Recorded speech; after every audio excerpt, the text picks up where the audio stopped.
Welcome back to Furry Chat. I'm Rose Get the Box, and welcome to the podcast for Furries by Furries. This week's episode is brought to you by Nessie. Nessie is the original mastermind, I guess, of Dashcon. Was Dashcon even a masterpiece? We don't know, but definitely a piece of internet history. Nessie, tell people who you are and what you do. Hi, so my name is Nessie. You know me better as Lochlan because that's what I go by on the internet, but nobody actually calls me that in real life, so Nessie is good. When I was 15, I decided that it would be a good idea to try and host a Tumblr convention. Clearly it wasn't, because it turned into Dashcon. What was Dashcon supposed to be? Originally, Dashcon was supposed to be a fandom convention for the people of Tumblr. So I was really inspired by a lot of pop culture conventions, comic book conventions, anime cons, stuff like that. And so this is supposed to be a convention focusing on Tumblr, just the website. And there's a large concentration of fandom people for like Supernatural, Doctor Who, Sherlock, Homestuck, etc., etc. And it had just a very like niche sense of humor as well. A lot of memes originated there, a lot of just like general shit posting. And so it really was its own culture at the time. And I saw a post on Tumblr that was like, hey, it would be so cool if we had a Tumblr convention. And 15-year-old me, who thought they were qualified to do that, went, yeah, of course, I will throw that. So it was just supposed to be a Tumblr convention for Tumblr users by Tumblr users. And it was going to have a ball pit. It did have a ball pit. It just wasn't what I expected. It wasn't what anybody expected.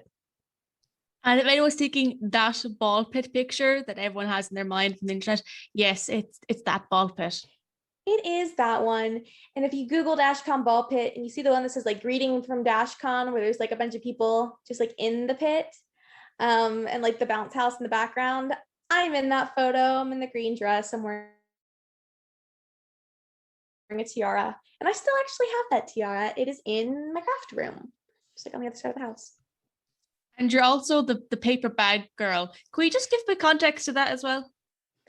Okay, so thankfully, Internet Historian didn't really like mention me by name at all in the video. And I appreciate that because I was like going through college, dealing with a lot at the time, still pretty young.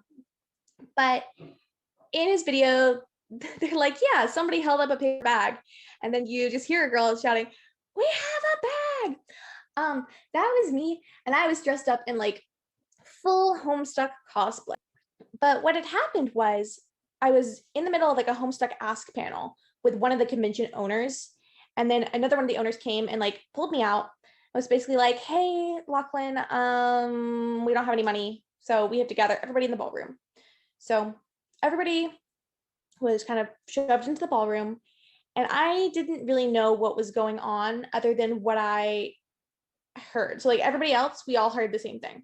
And it was that the convention didn't want us there. And so another one of the owners, I can't remember who it was, gave me a paper bag, told me to get up on stage, hold it up, and start collecting the money that people were putting in the bag. So that is the story behind that. Funny enough, in one article, somebody said that like there was a person up on stage flashing Homestuck gang signs, which is very funny to me because that absolutely was me. I was doing like the little diamonds for the Homestuck friendship symbol, gang signs. That's hilarious. So that'll be your legacy. And I'm just wondering, how much, were you guys short at the con? Like, how did you get to this point? Was it like on the first day? Was it the second day of it? Or like, was it an hour in? How did this all happen? Well, this was the night of the first day of the convention. And we were $17,000 short. And I guess it was for the cost of the hotel. I was 17 when this all went down in Schaumburg. I didn't know anything about the finances. I didn't know anything was wrong financially. Like I did know that there was some kind of like rocky conflict going on between Meg and Kane and then like the other owner, Rox. And they were just kind of like squabbling internally, and that freaked me out. But financially, I didn't suspect anything was wrong. Yeah, and then so that night I was like, oh crap, this is not good. And what I know now is that when they said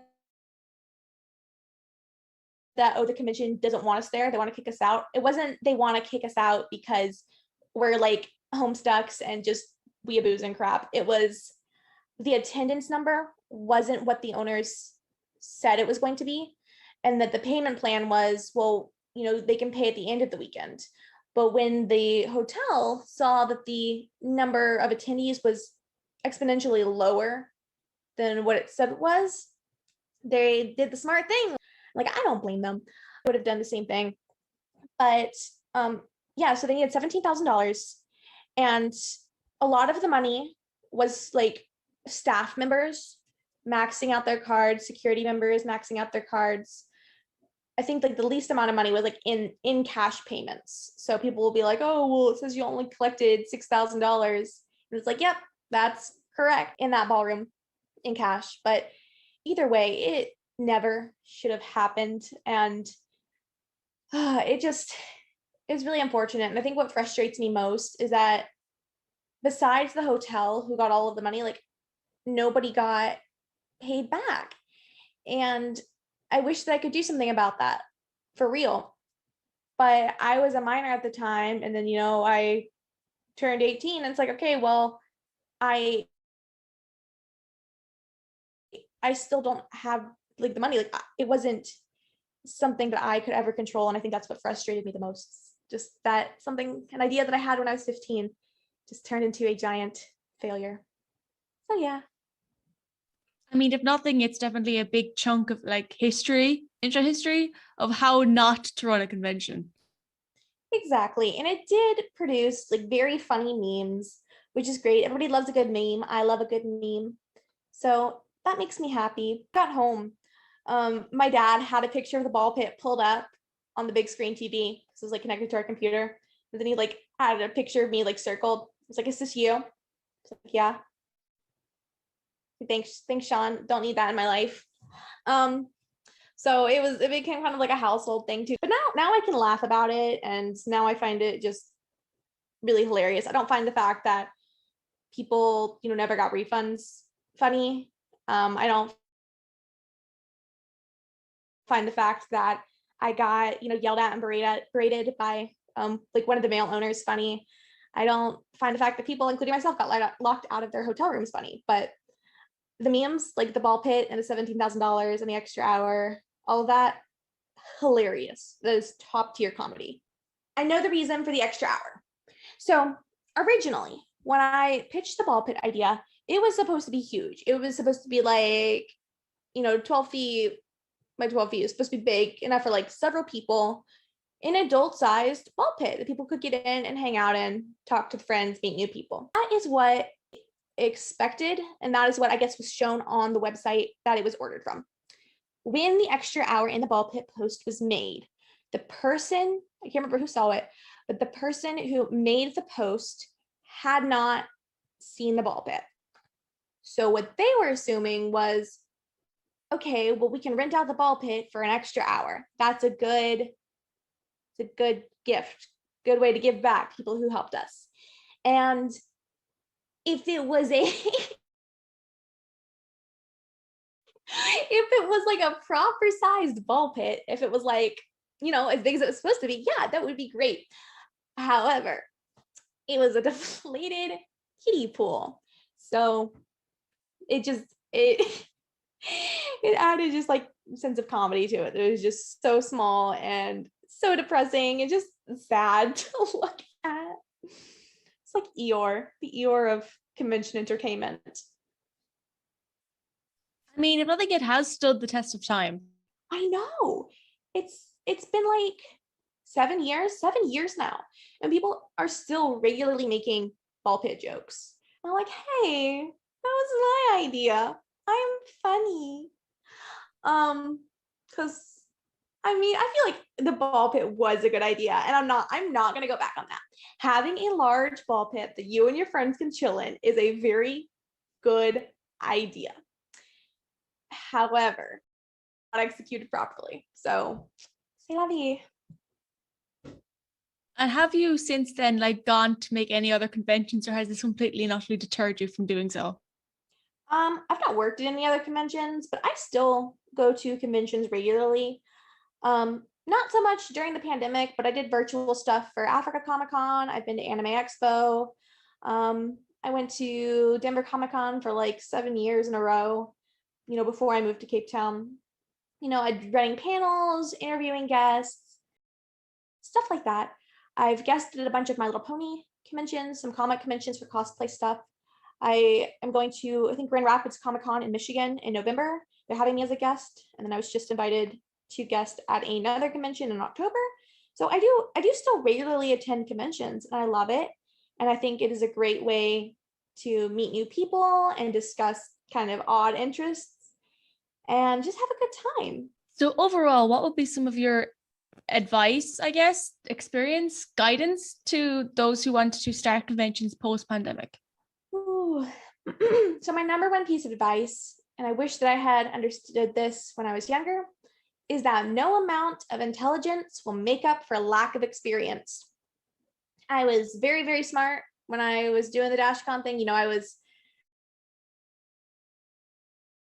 I skipped 2 grades, graduated valedictorian. I had like awards for animal nutrition and barn management, whatever, captain of the debate team. It was nuts. I was smart. But I thought that intelligence meant that I didn't have to have any experience, that I could just go in and make everything work out for me because I'm super smart and I can do whatever. That is not true. No amount of intelligence will make up for lack of experience. Yeah, and it's no hate on people who want to start conventions. Everybody needs to start somewhere, but that somewhere starting does not need to be starting your own convention. Like, you can volunteer at cons, you can get on the board of directors at a different con. There are ways to learn, but diving in head first is not going to work for anybody. So circling back to you, I know off air you mentioned to me that you've got a pet raccoon, which is amazing. I've seen her on your TikTok. It's just so cute. How did you get a raccoon? Like, it's such a weird pet to have. So I have wanted a raccoon since I was in 4th grade. That's because in 3rd grade, I read a book about pet coatimundis, which are like really large, they're related to raccoons. And then I was like, oh, their teeth are big. So in 4th grade, I was like, well, maybe I'll just get a smaller raccoon. So since then, that's just like been in the back of my mind. And I've always, when I moved to Colorado, I was like, okay, well, now I'm an adult-ish, but I live in a state where I can't have a raccoon. And then I moved to Cape Town, South Africa, and they were like, well, you need to think about your dreams. What kind of dreams do you have for your future? And literally my only dream was, I want to work at a theme park and I want a pet raccoon. That's it. They're like, well, those aren't good dreams. I'm like, too bad. Those are my dreams. I want a pet raccoon and I want to work at a theme park. So I moved back to the United States. I got a job at a theme park, designing costumes full time. And I was like, hey, this is one of those shady states where you can own pretty much any kind of pet. So I got my pet raccoon from a breeder in Pensacola, which is just like a weird city in Florida. And yeah, now I have a raccoon. We're going back to the vet. She has all of her shots. She's litter box trained for the most part. But yeah, we're going back to the vet next week to get kind of like an overall free checkup before she gets spayed, because she is gonna get spayed. Her name is Moonshine, by the way. Online on Facebook, Twitter, TikTok, Instagram. All of my usernames are just Lochlan O'Neil. It's LOCHLANONEIL. And that is where I am on social media. It's just my, actual legal name. So easy to find. And I'll have all those linked below in the description, as well as all the social medias to the show, including Instagram and Twitter. Instagram is furry.trashbot and Twitter is ftrashbot. If you're watching this on YouTube, please feel free to like and subscribe if you enjoyed the vibes. On screen will be videos, each of things that you will like. And if you're listening on Spotify or Google Podcasts or anything in between, I hope you've enjoyed. Please feel free to follow on there as well. And I will see you all next time. Thank you so much for tuning in to Furry Trash.